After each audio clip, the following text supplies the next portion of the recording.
시간에 우리 그 구속의 포괄적 성격을 지금 살펴보고 있고요. 오늘 5장 살펴볼 겁니다. 이제 5장이 출애굽 사건을 통해서 본 구속의 포괄적 성격이다 이렇게 나오는데요. 네, 그러면은 이제 이 5장이 지금 뭘 보기를 원하는가? 여기 보면 미리 보기가 나와 있잖아요. 그래서 신약 성경에 나오는 출애굽 사건과 예수님을 통한 하나님의 구속의 연관성이다라는 거죠. 이제 출애굽 사건은 구약에 나타나 있잖아요. 근데 이 구약에 나타나 있는 이 사건이 신약 성경에 나오는 예수님의 십자가의 어떤 구원이죠. 그래서 구원의 예표적 사건이 되어지고, 또 어떤 의미에서 보면 신약의 어떤 관점에서 보게 되어지면 구약의 출애굽 사건이 이 구속의 완성과 연관되어지는 이제 그런 연관관계가 있다라는 것들을 이렇게 보면서, 근데 이런 연관관계에서 안에서 보게 되어졌을 때 출애굽 사건이든 예수님의 십자가의 복음의 사건이든 이 구속이 포괄적인 성격을 가지고 있다라는 거죠. 그래서 이 구속의 포괄적인 성격을 얘기를 할 때 우리는 지금 뭘 보고 있느냐면, 우리의 구원이 영혼에만 이렇게 국한되어져 있는 것이 아니고 모든 하나님의 피조물 가운데 하나님의 구속이 임하여야 되는데, 그게는 문화도 포함되어지고 또 뭐 정치도 포함이 되어지고, 여기는 이제 경제적인, 사회적인, 영적인 이제 모든 영역인 거죠. 그러니까 우리는 지금까지 이제 복음주의적인 계열에서는 예를 들면은 뭐 사회 참여를 통한 어떤 그런 그 제도의 어떤 구속이라 그럴까요? 그러니까 변화죠. 혹은 또 뭐 어떤 경제적인 어떤 영역에서 있어서의 또 하나님의 간섭하심, 뭐 이런 것들을 필요성을 인식하지만은 그런 부분들에 대해서 그렇게 어떤 면에서 민감하게 반응하지 못했고, 그거를 이제 심각하게 생각하지 않았다라는 거죠. 다만 우리는 영혼의 구원, 뭐 천국 가는 것, 이런 것들에 너무 이렇게 초점을 맞추고 거기만 강조했다라는 거죠. 이제 그런데 이제 하나님의 선교적인 어떤 관점에서 보게 되어지면은 이 선교라는 것이 예를 들면 우리가 보지만 영혼 구원과 또 어떤 면에서는 사회 제도의 어떤, 그리고 문화적인 변화, 또 문화적인 어떤 구속, 이런 것들이 같이 가는 거라는 거죠. 이런 관점에서 보게 되어졌더니 출애굽에서 우리는 이제 그 복음주의적 견해에서 보게 되어지면은 영적인 의미만 부여했다라는 거죠. 그래서 애굽이 세상이고, 그리고 가나안 땅이 천국인 거예요. 그러니까 이 애굽에서 이 백성들 건져내 가지고 가나안 땅으로 인도내는 것, 이게 이제 영적인 구원이다, 이런 의미에서만 봤다라는. 근데 가만히 들여다봤더니 이 애굽에서 건져냈다라는 것은 우선 정치적으로 보게 되어지면 어떤 게 있어요? 억압 가운데 있는 그들을 건져낸 거잖아요. 또 경제적으로 보게 되어졌을 때는 뭐예요? 노예 생활을 하고 있던 그들에게 그 자유롭고, 그리고 어떤 면에서는요 원만한 경제 생활, 또 경제를 통한 공급, 뭐 이런 것들, 이게 이제 그들에게는 구원이었다라는 거죠. 그래서 이제 그 예수 그리스도의 이 땅에 오심을 얘기를 할 때 우리가 구원을 소조라라고 얘기했을 때, 이 구원이 어떤 위기 가운데서 건져지는 거. 예를 들면 이게 뭐 의료적인 차원에서 이렇게 보게 되어졌을 때도 병들어 있는 영혼들 혹은 병들어 있던 육신들이 치유되어지는 거, 이거를 구속이라고 봤다라는 거죠. 그게 구원이라고 봤다라는 거죠. 그래서 이게 하나님의 구원이, 영혼 구원은 당연하거니와 그 이외의 그 모든 영역에서도 있다. 근데 그게 출애굽 사건에서도 명백하게 나타나고 있고, 그것이 완성되어진 것이 십자가의 복음이다. 그래서 이게 두 가지의 사건이 아니고 한 가지의 사건이고, 하나님의 한 그 구속의 섭리 가운데 일어났던 그런 역사라는 것을 지금 이야기하고 있는 거죠. 그래서 마지막에 보면 예수님을 통한 구속은 출애굽의 완성이다, 이렇게 얘기를 하는 거죠. 그래서 이 십자가의 복음을 통해, 혹은 십자가의 그 사건을 통해서 우리를 구원하신 그 사건이 신약, 그러니까 구약에 예표되어져 있는 출애굽 사건의 완성을 통해서 성취되어졌다, 이제 이런 관점에서 이 부분을 좀 보면 된다라는 거죠. 자, 오늘은 좀 이거를 빠르게 좀 읽어갈게요. 그래서 여러분들이 좀 들어보시기 바랍니다. 5장 출애굽 사건을 통해서 온 구속의 포괄적 성격, 그러면서 예수님을 통한 하나님의 구속이 어떻게 포괄적인 걸 이해하는 데 있어 매우 중요한 또 한 가지는 출애굽 사건에 나타난 구속의 성격을 살펴보는 것입니다. 하나님의 구속의 계획과 실천은 구약까지 거슬러 올라갑니다. 뿐만 아니라, 그래서 이게 메타 내리티브죠. 그 성경은 하나님의 그 이야기들인데 그 이야기가 뭐예요? 창조, 타락, 구속 이게 연결되어진다라는 거죠. 근데 이게 신약에만 나타나 있는 게 아니고요. 이미 창조 때부터 그리고 그 나타나는 이야기 그게 이제 면면이 흐르고 있다라는 거죠. 그래서 이 구원의 사건은 신약의 역사일 뿐만 아니라 구약의 역사이기도 하고 또 구약의 하나님 일하심이기도 하다. 지금 그 얘기를 하고 있는 거예요. 그래서 하나님의 구속의 계획과 실천은 구약까지 거슬러 올라갑니다. 뿐만 아니라 신약 성경은 예수님을 통한 하나님의 구속과 출애굽 사건이 깊이 연관되어 있음을 분명하게 말하기 때문입니다. 이 부분에 대해서 크리스토퍼 라이트가 그의 책 하나님의 성교와 하나님의 백성 성교에서 잘 다루고 있습니다. 이 장을 위해 저는 그 책들을 많이 참조했다. 이제 그러면서 얘기를 펼쳐나가고 있어요. 자, 신약 성경에 나오는 출애굽 사건과 예수님을 통한 하나님의 구속의 연관성. 신약 성경에 보면 출애굽 사건은 예수님을 통한 하나님의 구속의 성격을 이해하는 배경을 제공하고 있고 그 두 사건은 서로 깊이 연관되어 있습니다.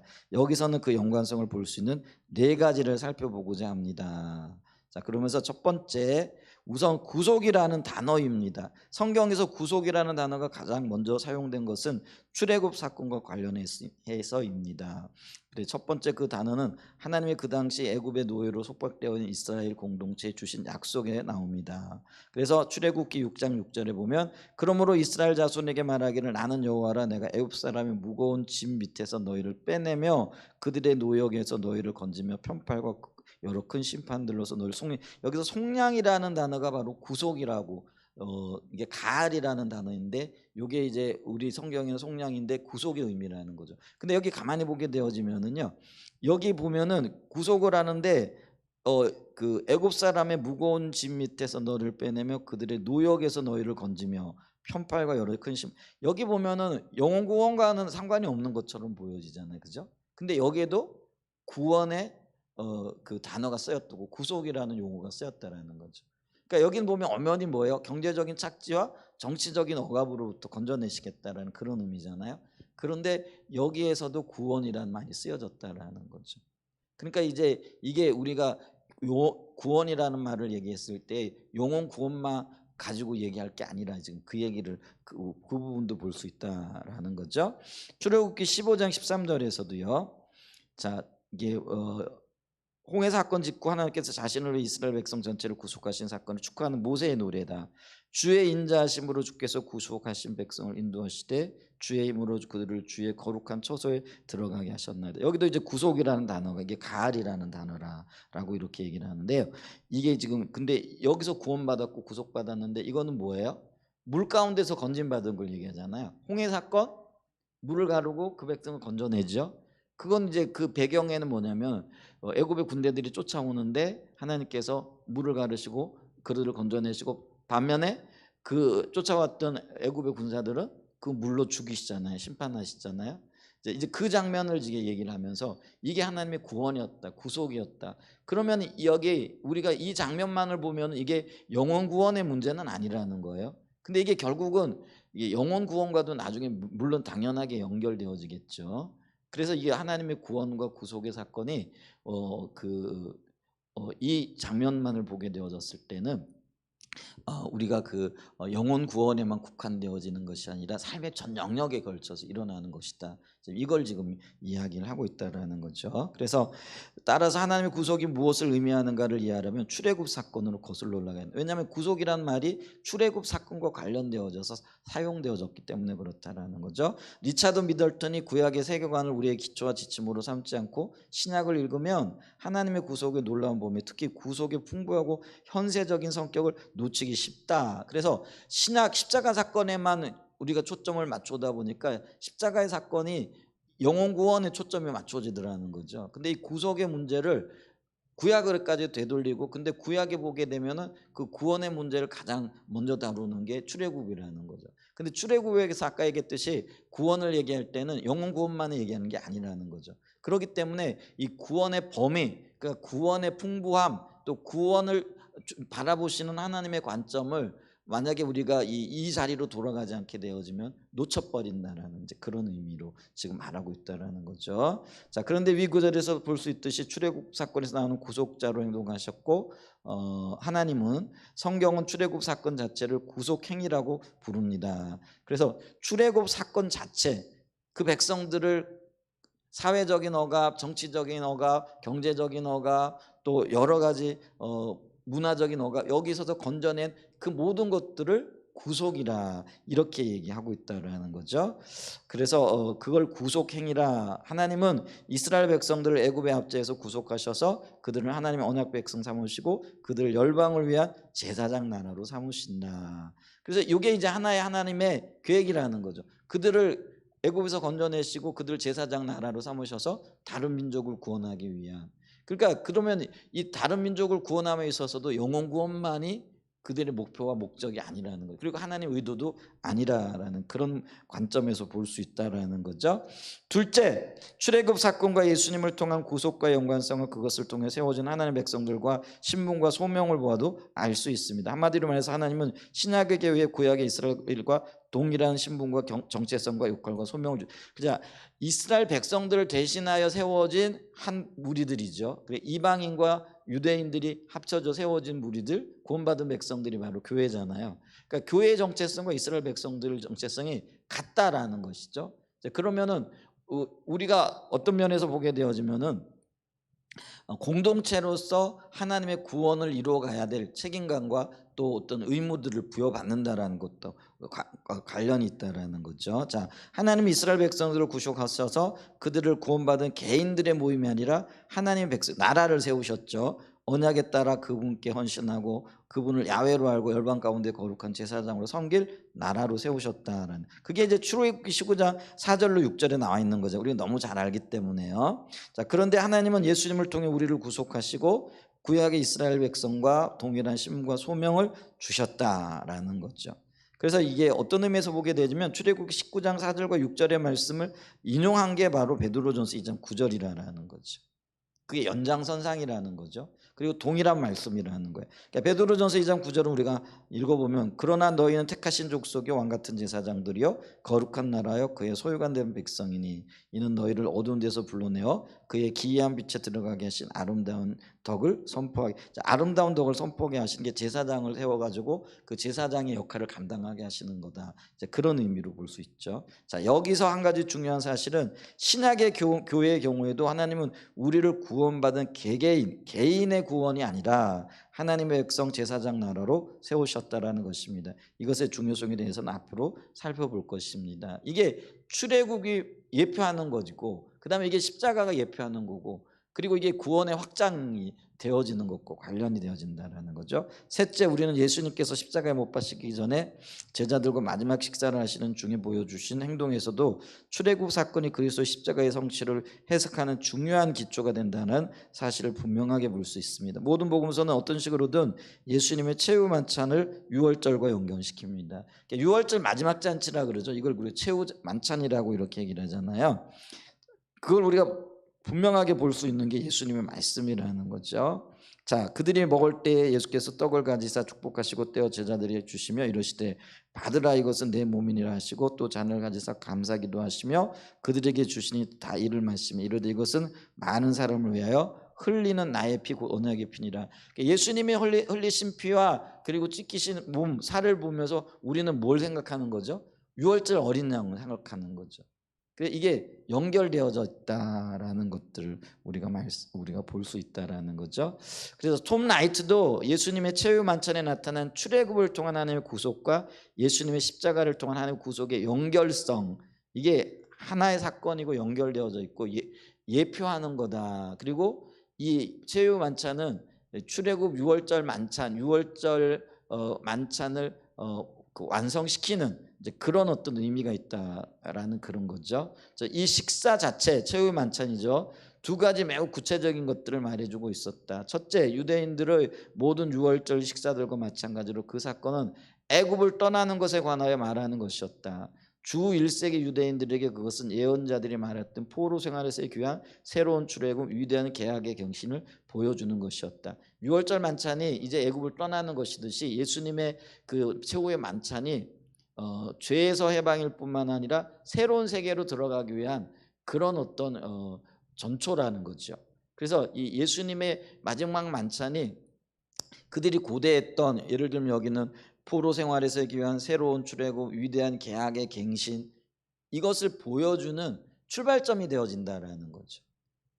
그게 그래서 같은 의미, 결국은 두 시대에 일어난 사건이지만 이게 같은 의미를 가진 사건이다, 이렇게 얘기를 하죠. 둘째, 그러나 이 식사는 최후의 만찬을 얘기합니다. 예수 자신의 하나님 나라 운동을 그 절정으로 가져다 주는 것이었다. 그것은 새로운 출애굽, 그리고 그것이 의미했던 모든 것이 예수 자신 안에서 및 그를 통해서 일어나고 있다라는 것을 보였다. 이 모든 행위, 그러니까 구원과 구속의 행위의 주체가 예수님이라는 것을 보여주는 사건이라는 거죠. 예수는 이 식사가 자신의 죽음을 통하여 도래할 새로운 출애굽, 여기서 새로운 출애굽은 어떤 나라를 얘기하죠? 하나님 나라가 도래하고 하나님 나라에 다스려지는 거죠. 그게 이제 하나님 나라, 또 하나님의 통치를 받는 교회, 뭐 이런 어떤 것들을 얘기를 하죠. 그래서 하나님 나라를 성장하도록 하고자 하는 의도를 지니고 있었다. 떡 및 잔과 관련된 예수의 행위들에 초점이 맞춰져 있는 이 식사는 유월절 이야기와 예수 자신의 이야기를 말하는 것이었고, 이 둘을 하나로 엮어짜는 것이었다. 같은 영적인 의미가 있고 같은 사건이라 이게 연결되어지는 거라, 이렇게 얘기를 하는 거죠. 자, 이거를 여기서 톰 라이트가 말한 의미는 다음과 같습니다. 우선 유월절은 출애굽 사건을 기념하는 것이었습니다. 그러나 동시에 예수님 시대 유대인들은 새로운 출애굽을 기대하고 있었습니다. 그들은 바벨론 포로에서 돌아왔으나 그 당시 여전히 로마의 압제 가운데 있었습니다. 그래서 그들은 새로운 출애굽을 기대하고 있었고, 선지자들, 특히 에스겔 선지자가 예언한 예언이 성취되고, 에스겔 선지자가 예언한 예언이 뭐예요? 성령이 오시는 건데, 근데 주의 영이 임하는 건데, 그들은 이게 어떤 형태로 올지는 몰랐어요. 근데 주의 영이 임하는 것, 그게 성취되어지기를 기대하고 고대하고 있었어요. 근데 그들이 메시아를 통해서 그 일이 이루어지기를 원했죠. 근데 이제 메시아를 통해서 완성되어질 하나님의 구원의 역사를 예수님은 자신의 살과 피를 먹고 마심으로써 나타내 보이고 계셨다라는 거죠. 그리고 이게 이 예언이 성취였다라는 거죠. 하나님과의 언약이 갱신되는 것을 기대하고 있었습니다. 예수님 시대 유대인들에게 유월절은 출애굽 사건을 기억하고 기념하는 동시에 새로운 출애굽과 언약의 갱신을 기대하고 갈망하는 시간이었습니다. 그런데 예수님은 그 새로운 출애굽이 예수님 안에서, 그리고 예수님을 통해서 일어나고 있다고 말씀하고, 그게 이제 선언이 바로 최후의 만찬에서 그 떡과 포도주를 마신 사건이라는 거죠. 그리고 예수님은 그것을 이제 곧 있을 예수님의 십자가와 연결시켰습니다. 마지막으로 크리스토퍼 라이트는 요한계시록 15장 3절에서 성경에 나오는 구속 이야기의 구약과 신약 간의 통일성을 봅니다. 자, 계시록 15장 3절에요. 하나님의 종 모세의 노래, 아까 우리가 읽었잖아요. 어린 양의 노래를 불러 이르되 주 하나님 곧 전능하신 이시여 하시는 일이 크고 놀라우시다. 만국의 왕이시여 주의 길이 의롭고 참되시도다. 이 구절은 새 창조가 완성되는 날에 구속받은 인류가 모세의 노래와 어린 양의 노래를 나란히 부르게 될 거라는 거죠. 여기 보면은 모세의 종, 하나님의 종 모세의 노래기, 치루기기 15장에 나왔던 얘기잖아요. 근데 여기는 새로운 노래가 불려져요. 그게 어떤 노래예요? 어린 양의 노래예요. 어린 양이 누구예요? 예수 그리스도잖아요. 예수 그리스도가 행하신 그 일들, 그걸 찬양하고, 그래서 우리가 요한계시록 4장에 보게 되어지면 천상에서 예배가 드려지는데, 그 예배를 드릴 때 그들이 멸관을 벗어서 보좌에 드리면서 누구를 찬양해요? 어린 양을 찬양하거든요. 그게 이제 십자가의 찬양. 근데 이게 같이 불려진다라는 거. 그리고 이게 같은 의미를 가지고 있는 사건. 그래서 함께 노래되어지는. 그래서 이게 통일되어지는 거라, 이런 말을 지금 하고 있다라는 거죠. 자, 이 구절을 이해하는 핵심은 모세의 노래와 어린 양의 노래가 두 종류의 노래인가 아니면 한 종류의 노래인가. 결론적으로는 뭐예요? 한 종류의 노래라 이렇게 얘기하고 있다라는 거죠. 그래서 이거는 한 백성, 구원받은 하나님의 백성들이 노래하는 각각의 노래가 아니라 한 종류의 노래다. 그래서 구원의 완성을 기뻐하는 노래다라는 거죠. 그래서 어떤 면에서는 구약이 오실 메시아를 얘기하고 신약은 오신 메시아를 이야기하잖아요. 그러면은 이 구약의 모세는 오실 구원의 구원자를 기대하면서 찬양하는 노래이죠. 그 다음에 신약은 오신 예수님을 보면서 노래하는 거니까 이게 있잖아요. 오실 메시아를 기대 오신 메시아를 바라보고 같은 메시아 또 같은 노래라는 거죠. 같은 종류의 노래라 지금. 그래서 이 노래를 하는 사람들은 구원받은 사람이고요. 그리고 이 노래의 대상도 한 분이신 예수 그리스도 안에서 통합되어진다 이렇게 얘기를 하고 있죠. 자, 페트라 주석에는 다음 페이지입니다. 112페이지. 두 가지의 노래가 모세의 출애굽의 구원으로부터 시작해서 어린 양의 온전한 구원에 이르는 것이나 또는 모세의 출애굽의 구원이 어린 양의 구원을 예표하는 모형이라고 해석하여 하나님의 구속에 대한 하나의 찬양이라고 이해하는 여러 학자들과 이해를 같이 하면서 그 두 노래의 내용에 대해서 이렇게 말합니다. 그 내용은 구약 성경 전반에 걸쳐 나타난 하나님의 구속을 찬양한 것으로 유대인 회당과 초대교회에서 불리어진 것이었다. 이러한 찬양은 하나님께서 영원하며 완전한 주권을 소유하셔서 하나님을 대적하며 하나님의 백성을 핍박하는 모든 자들을 진노로 심판하셔서 멸망시키시며 당신의 백성을 구속하셔서 자신의 의로움과 신실함을 나타내신 것을 그 내용으로 담고 있다. 이처럼 구약과 신약에 나오는 하나님의 구속의 통일성을 아주 잘 표현하고 있다. 그래서 이 출애굽 사건은 구원의 예표이고 예수 그리스도 십자가에는 완성이죠. 그래서 이게 별개의 사건인 것 같지만은 통일된 사건이고 하나의 사건이다. 그리고 이 구원을 이루신 하나님을 찬양하는 그게 모세의 노래고 어린 양의 노래다. 지금 그 얘기를 지금 하고 있는 거예요. 이해가 되세요? 이해가 되세요? 아니 좀 얘기를 좀 이해되세요, 유집사님? 되세요? 그렇게 어려운 얘기 아닌데 근데 너무 이렇게 하다 보니까 지금 그런데 전 집사님도 이해가 되세요? 들려지세요? 이게 지금 책을 가지고 이렇게 읽어가고 있긴 한데 자 그러면은 출애굽 사건에 나타나는 구속의 포괄적 성격 그러면서 자, 이후에서 살펴본 것처럼 출애굽 사건은 예수님을 통한 구속과 밀접하게 연결되어 있어서 예수님을 통한 구속의 성격을 이해하는 데서 우리에게 매우 중요한 단서를 제공합니다. 그런데 출애굽 사건은 하나님의 구속의 포괄적이라는 사실을 잘 보여줍니다. 리처드 미들턴도 이 점을 주목하면서 구원이란 말은 무슨 뜻인가라는 질문에 많은 기독교인들이 죽어서 천국에 가는 것이라고 이해하거나 혹은 죄 용서를 통해 하나님과 바른 관계를 갖는 것이라고 이해하는데 그것은 이제 이걸 구원을 제한적으로 이해하는 것이라고 지적합니다. 그러면서 그는 성경에서 구원은 미래와 현재 모두에서 포괄적인 실제이며 실존의 모든 측면에 영향을 미친다. 실제이고 실존이라는 건 뭐예요? 삶의 모든 곳에 영향을 미친다라는 거. 영혼뿐만 아니라. 그렇죠? 그래서 우리가 영혼 육으로 구성되어 있잖아요. 그리고 구원이 영에만 미치는 게 아니라 육에도 미친다라는 거예요. 그럼 육에도 미친다라는 건 육체라는 거는 어떤 면에서는 이 땅의 것들과도 연관되어진다라는 거죠. 그럼 이 땅에서 우리가 육체적인 영향을 받는 것들이 많죠. 정치적인 영향도 받고 또 문화적인 영향도 받고 뭐 제도적인 영향도 받고. 근데 그런 것들이 구원되어지지 않으면은 전인격적인 구원이 일어날 수가 없는 거죠. 그러면은 그런 것들은 구원되어지지 않고 예를 들면 제도라든지 뭐 경제적인 어떤 영역에서 구속의 역사가 없고 영혼만 구원받았다. 이게 반쪽짜리 구원이 되어질 수 있다라는 거예요.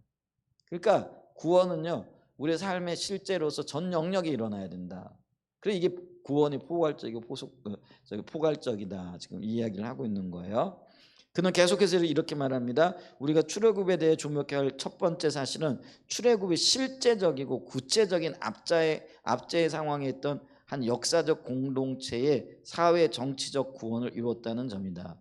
따라서 출애굽은 구원에 대한 어떤 영적인 해석에도 반대하며 구원을 이 세상의 삶의 굳건히 뿌리박게 한다. 그래서 하나님 나라가 하나님 통치가 이루어지는 이 땅을 얘기한다라고 얘기하기도 하잖아요. 그러니까 이 출애굽 사건은 어떤 면에서는 영적인 구원 이런 부분은 없어요. 근데 그게 구속이라는 거죠. 하나님의 구원이라는 동일한 단어가 사용되어지고 있다라는 거죠. 근데 이 구원과 구속은 엄밀하게 얘기하면 영적인 단어들이잖아요. 그런데 이 현실적인 어떤 그 여기 보면 이제 사회 정치적인 곳에서 건짐을 받았는데 그거를 구속이라 이렇게 표현한다라는 거죠. 그럼 이제 구원의 범위가 우리가 생각하는 것보다는 훨씬 커져야 된다라는 거예요. 이런 얘기들이 이제 제 아내가 지난주에 아니 뭐 아는 얘기를 자꾸 되풀이하고 있냐고 그래요. 근데 이런 그게 의도적으로가 아니라 자연스럽게 녹아내려져야 되고 우리는 구원을 하면은 이제 구원이란 말 속에서 우리의 삶의 전 영역을 살펴볼 수 있어야 된다라는 거죠. 자, 크리스토퍼 라이트는 출애굽 사건은 노예화하는 모든 것으로부터 구출을 의미하며, 그렇죠? 그 이스라엘 백성들이 처음에는 그 환영받으면서 애굽으로 내려갔잖아요. 근데 이제 정권이 바뀌고 왕조가 바뀌면서 노예화되어지는 거죠. 그러니까 뭐 몸도 그렇고 경제적인 또 모든 여건에 있어서 점점 억압과 구속이 심해지죠. 그 마지막 시대에는 자식을 낳았는데도 자식을 키울 수 없을 이제 그런 상황에까지 내몰리게 되는 거죠. 이게 이제 억압이죠. 영적이면서 그들에게서 이 억압은 실제적이었다라는 거죠. 점점 노예화되어져 가고 있다라는 거죠. 근데 그런 것들로부터 구출되는 것, 이게 구원이라는 거죠. 영향력의 측면에서 출애굽 이야기보다 더 포괄적인 일련의 사건들을 상상하기 어렵다고 말합니다. 그는 그 이야기가 이스라엘이 애굽에서 겪었던 속박을 적어도 4가지 차원, 정치, 경제, 사회, 영적에서 묘사하고 있고 하나님의 그 각각의 차원에서 그들을 어떻게 구속하셨는지를 보여준다고 말합니다. 그런 4가지 차원에서 구속을 오늘날의 상황에도 적용할 수 있도록 매우 잘 설명하고 있다. 그게 출애굽 사건만이 아니고 오늘날에도 여전히 존재하고 있고 그게 같은 이야기다 지금 이야기를 해요. 그래서 정치적인 차원에서의 구원, 이스라엘 민족은 그 당시 거대 제국 안에 있는 이민자여 소수 인종이었습니다. 그들은 본래 기한 난민으로 애굽에 와서 환대를 받았습니다. 그러나 정부 정책은 후대에 가서 완전히 바뀌었고 그 결과 경제적 피난처였던 땅이 정치적 증오, 근거 없는 두려움, 착취와 차별이 만연한 감옥이 되었습니다. 출애굽기 1장은 현대 사회의 모습을 그대로 나타냅니다. 오늘날에도 수많은 인종적 소수 집단이 거류 국가의 의심과 제도적 억압으로 고통을 겪고 있습니다. 하나님의 구속 사역은 이 정치적 노예 상태를 종식시키고 이스라엘이 궁극적으로 자유로운 백성으로 정착할 수 있도록 만드는 일을 포함했습니다. 이스라엘 백성들에게 애굽은 하나님의 섭리로 한시적 생존을 위해 머무는 망명지였지만 정치적 억압 아래서 겪는 영구적인 노예 상태는 참을 수 없는 일이었습니다. 그리고 그것은 하나님께서 아브라함에게 주신 약속의 진행을 가로막고 있었습니다. 그래서 하나님은 그들을 해방시키기 위해 제국의 권력과 대결하셨습니다. 하나님의 구속은 정치적 무대 위에서 이루어졌습니다. 그 백성들을 구원하시기 위해서 바로와 싸우시잖아요. 그건 엄연히 정치적인 행위였다라는 거죠. 그리고 그게 구원이었다. 이제 그렇죠. 경제적인 차원, 이스라엘 민족이 겪은 억압 중 가장 예리한 고통은 경제적인 것이었습니다. 그들은 남의 땅에서 주인 국가의 경제적인 이익을 위해 농업 및 건설의 공사를 하면서 강제 노동으로 그들이 건설했던 대표적인 게 피라미드였잖아요.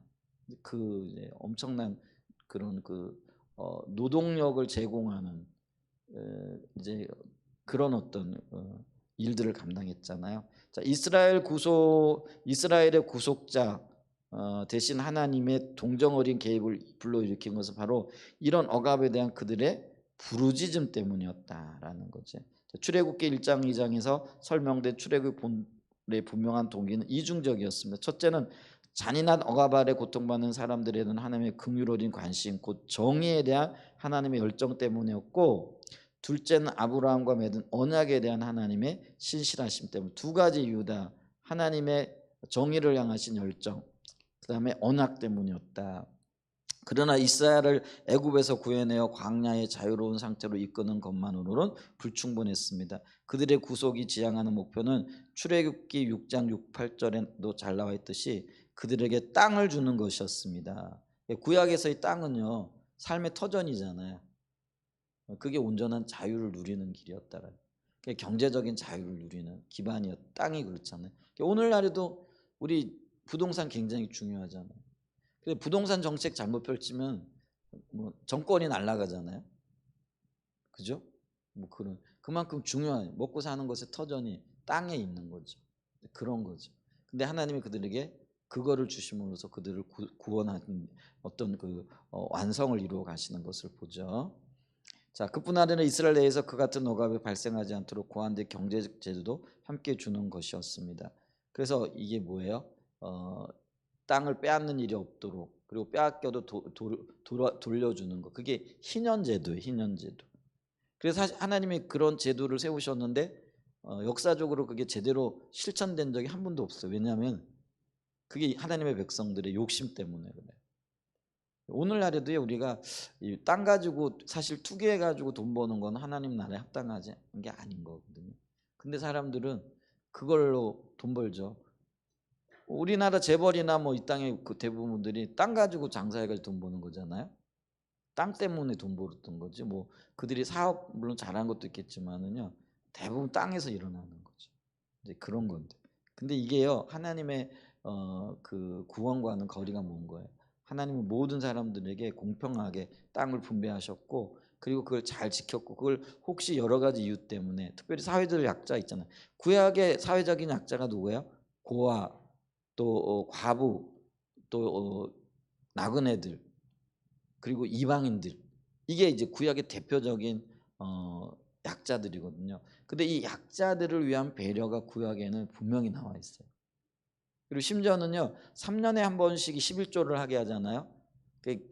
구약의 11조가 이게 두 종류로 나타나요. 1년에 한 번 드리는 11조, 3년에 한 번 드리는 11조 이렇게 있어요. 1년에 한 번 드리는 거는 이제 농경 사회에서는 농사 짓고 난 다음에 드리는, 그거는 이제 제사장들과 관련이 되어져 있어요. 그다음에 이제 3년에 또 한 번 11조를 해요. 그 3년에 11조라는 건 30분의 1이죠. 어떤 면에서는. 근데 이 30분의 1을 누구를 위해 쓰느냐면은 이 사회적 약자들을 위해 쓰는 거예요. 그러니까 그들이 최악의 상태에 빠지지 않도록 그들을 격려하고 돕고 일으키는 거예요. 그게 이제 경제적인 차원에서의 구원인 거죠. 하나님은 그런 제도를 마련하셨는데 그런 제도들이요, 하나님의 백성들에게 한 번도 실행되어지지 않았어요. 한 번도 실행되어지지 않았던 이건 잘 모르겠어요. 근데 대부분이 실행되어지지 않는 거죠. 하나님 백성들도 이 구원의 의미를 어떤 면에서는 불완전하게 깨닫고 있는 거죠. 오늘날에도 그걸 알고 있다 그러지만은 인간적인 욕심 때문에 그런 것들을 실행하기가 쉽지 않죠. 교회에서도요, 어떤 면에서는 이 구약의 구원의 개념을 알게 되어지면은 교회 안에 있는 가난한 자들을 위한 배려들이 사실은 있어야 되는데 이제 그 부분까지도 우리가 생각하며 기도해 나가야 되지 않을까 싶습니다. 아울러 이스라엘은 하나님이 그들을 위해 행하신 일에 대한 응답으로 특히 경제적인 영역에서 구속적인 삶을 살아야 했습니다. 구속은 아주 강력한 경제적 내용을 담고 있었습니다. 이 구속적 삶이 뭐예요? 희년의 삶을 산다든지 고아와 과부와 또 그 나그네들, 이방인들이 오늘날로 얘기하면은 그거예요. 이주 노동자들, 외국에서 와 있는 분들, 그들이 어쩔 수 없이 고국을 떠났고 먹고 살기 위해 가지고 온 거잖아요. 그러니까 어떠면은 그들은 눈물을, 얼마나 애들 보고 싶겠어요. 와서 일하는 분들이잖아요. 그렇잖아요. 애들 생떼 같은 애들 남겨놓고 돈 벌어. 그래, 돈을 벌어야 또 먹고 사니까 그들이 약자라는 거죠. 근데 그들을 등쳐먹는다? 이게 인간의 죄악이에요. 죄성인 거죠. 구원의 의미를 모르는 거죠. 근데 하나님은 그런 구원을 이루기를 원하시는 거예요. 사회적 차원, 출애굽기 1장의 이야기는 경제적 착취에서 시작해 크리스토퍼 라이트 박사의 표현대로 내부에서 시작된 전복으로 히브리 38을 통해 마지막으로 국가가 주도한 학살로 정부의 명령으로 모든 히브리 남자아이를 죽이는 것으로 진행됩니다. 이처럼 정치적 자유를 빼앗기고 경제적 억압을 감수해야 하는 상황은 이제 정상적 가정생활을 유린하고 기본적 인권을 무시하는 상황으로까지 더욱 심화됩니다. 다시 한번 우리는 우리 주변에서 출애굽기 1장이 묘사되고 있는 모습을 어렵지 않게 찾아볼 수 있습니다. 근데 이게 출애굽 이스라엘 백성들만 겪고 있는 사건은 아니죠. 오늘날요, 가난한 나라들에서는 이런 일들이 여전히 지금 진행되어지고 있는 거죠. 상황이 조금도 나아지지 않았어요. 오히려 그때보다 더 악할 수 있는 거죠. 근데 하나님이 이처럼 참을 수 없는 고통의 지옥에서 자기 백성들을 구속하셨을 때 그것은 새로운 사회, 즉 정부 권력에 대한 인간의 생명과 기본권을 존중, 사회 정의에 대한 열망이 건국 문서에 제시된 사회를 출범시키도록 이끌었습니다. 그래서 하나님의 그 십계명에서 보게 되어지면은요, 이런 사회 안정과 또 윤리 도덕적인 어떤 기준들을 제시하는 거예요. 최소한의 기준을 제시하는 거예요. 그래서 건전한 사회를 이루길 원하시는 거예요. 그게 이제 구원, 구속의 모습이라 이렇게 볼 수 있다라는 거죠. 하지만 불행하게도 출애굽 이후 그들의 역사는 시내산 언약의 이상으로부터 이게 이제 사회적 차원에서의 하나님의 구원의 내용들인데 급속하게 하강하는 모습을 보여줍니다. 그러나 하나님의 의도는 이 구원은요, 사회적인 제도, 사회적인 인식의 변화에 있었다라는 거. 그걸 뒤집어 엎는 거죠. 하나님 그걸 원하셨다. 그다음에 영적인 차원, 당연히 이제 영적인 차원이 있겠죠. 출애굽 사건은 당연히 영적인 차원을 포함했습니다. 하나님은 불타는 떨기나무 가운데서 모세에게 이스라엘이 바로 그 산에서 자신을 예배하게 될 것이라. 하나님 모세를 통한 하나님 또한 모세를 바로에게 보내셔서 이스라엘 백성으로 하여금 하나님을 예배할 수 있도록 그들을 내어놓으라고 말씀하셨습니다. 자, 출애굽기 4장 22절과 23절을 이렇게 보죠. 나는 바로에게 이르기를 여호와의 말씀이 이스라엘 내 아들 내 장자라. 내가 내게 이르기를 내 아들을 보내줘 나를 섬기게 하라 하여도 내가 보내주기를 거절하니 내가 내 아들을 내 장자를 죽이리라 하셨다라 하시느니라. 나를 섬기게 하라 이렇게 얘기하잖아요. 이게 이제 예배라는 거죠. 하나님께서 구원을 백성들을 할 때 1차적인 목적이 뭐였어요? 그들을 건져내어 하나님을 예배하는, 그러니까 예배 공동체로 세우기를 원하셨다라는 거예요. 그러니까 예배 공동체가 어떤 면에 모든 구원의 시작이고 출발이라고 얘기할 수 있다라는 거죠. 그러니까 오늘 우리가 오전에 살펴봤던 게 그거예요. 하나님이 이상을 제시하셨어요. 그게 이론이잖아요. 교리잖아요. 근데 그 이론을 예를 들면 로마서 1장에서 11장까지 제시하시고 난 다음에 12장의 1절로 곧바로 들어가면서 뭘 얘기하는 거예요? 너희 몸을 거룩한 산 제물로 드리라는 거예요. 그리고 이게 너희가 드릴 영적인 예배냐는. 그러니까 영적인 예배와 거룩한 제물이 같은 말인 거죠. 그러니까 영적인 차원에서의 회복. 그러니까 하나님의 나라, 이상적인 하나님의 역사가 우리 가운데 이루어지는데 첫째 조건이 우리가요 하나님의 거룩한 예배자가 되어지는 거예요. 그러니까 예배자가 되어지기 위해서 우리가 있잖아요. 이세대로 본받지 말고 마음을 새롭게 하고 하나님 뜻이 무엇인지 분별하는 이 세 가지의 동사를 통해 가지고 예배자로서 어떻게 세워져야 할 것인가를 보라 그랬잖아요. 그러니까 오늘 오전의 말씀의 요점이 그거였거든요. 그렇게 알아들으셨죠? 이제 그런 어떤 관점에서 그러니까 이게 명백하다라는 거예요. 그러니까 모든 구원의 초점에 영적인 요소들이 있다라는 거예요. 오늘 여기도 그걸 얘기를 하는 거예요. 그래서 하나님께서 그 이스라엘 백성들을 건져내시고 구원해내시기 위해 어떻게 하신 거예요? 내 백성을 예배하는 백성 되게 보내라는 거죠. 내가 그래서 이들을 구원하기를 원한다. 근데 그 일을 거절하게 되어지면 내가 너의 모든 장자들을 죽이게 될 거라. 어떤 면에서는 굉장히 강력한 경고잖아요. 그리고 그 일에 이렇게 뭐라 그럴까 불순종했던 바로 이게 실제로 이런 일들이 그리고 이 애굽의 모든 나라 사람들에게 이런 일들이 일어났던 것들을 이렇게 보죠. 자, 여기 23절에 섬기게 하라는 단어는 히브리어 아보다라는 단어로 예배하다라는 뜻도 가지고 있습니다. 그래서 많은 영어 성경들은 그 구절을 이렇게 번역하고 있습니다. 이스라엘 백성들이 바로에게 예속되어 있는 것이 그들의 조상이 하나님을 예배하는 데 커다란 장애물이었기 때문에 하나님은 그렇게 말씀하셨던 것입니다. 이스라엘의 속박의 영적인 차원이 있었습니다. 그것은 단순히 정치적, 경제적, 사회적인 문제가 당연히 이것도 포함해요. 근데 가장 근본적인 문제는 뭐예요? 예배 공동체를 세우기를 원하셨고 하나님을 높이는 민족으로 세우기를 원하셨다라는. 그리고 구원의 목적에도 이게 가장 우선적인 순위가 되어지는 거죠. 근데 이것만이 모든 것이라 이건 아니라는 거야. 거기에 뭐가 필요하다는 거야? 함께 들어간다는 거야. 정치적, 경제적, 사회적, 문화적 이 모든 것들이 왜냐하면은요 정치적으로 안정되고 경제적으로 안정되어져야만이 진정한 예배자가 또 되어질 수도 있는 거잖아요. 그렇잖아요. 우리가 신앙생활 하는데 예배를 드리고 싶어도 힘들고 어려우니까 먹고 살기 위해서 일해야 되잖아요. 어떤 면에서는. 그리고 뭐 예를 들면 오존 같은 경우에는 주일날 일하고 싶지 않아요. 예배하고 싶어요. 근데 사용자가 혹은 구조가 그걸 요구하잖아요. 그러니까 이게 경제적인 자유 혹은 경제적인 차원에서의 하나님의 구원이 없으면은요, 예배자, 온전한 예배자 되기도 참 쉽지 않은 거라는 거예요. 그러니까 이게 같이 가야 된다라는 거예요. 하나의 문제가 아니라는 거예요. 이게 결합되어져 있는 문제라는 거죠. 자, 이야기가 진행되면서 야훼와 애굽의 신으로 칭송받던 바로 사이에 거대한 능력 대결이 벌어집니다. 그러므로 애굽에 대한 승리는 단순히 사회적, 경제적, 정치적 차원에서 이루어진 것이 아니라 애굽의 모든 신에 대한 하나님의 심판이, 그래서 그 애굽에 내려졌던 10가지 재앙, 10가지 심판이 모두 다 하나님의 능력과 그 바로가 섬겼던 신들의 영적인 전쟁이었다라는 거죠. 근데 하나님이 그 모든 전쟁에서 승리하시잖아요.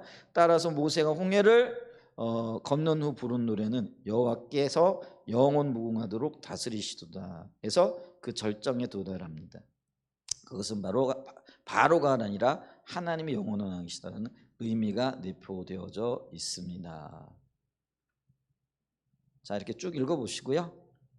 그래서 제가 너무 길게 가는 것 같아가지고 이제 120페이지로 넘어가요.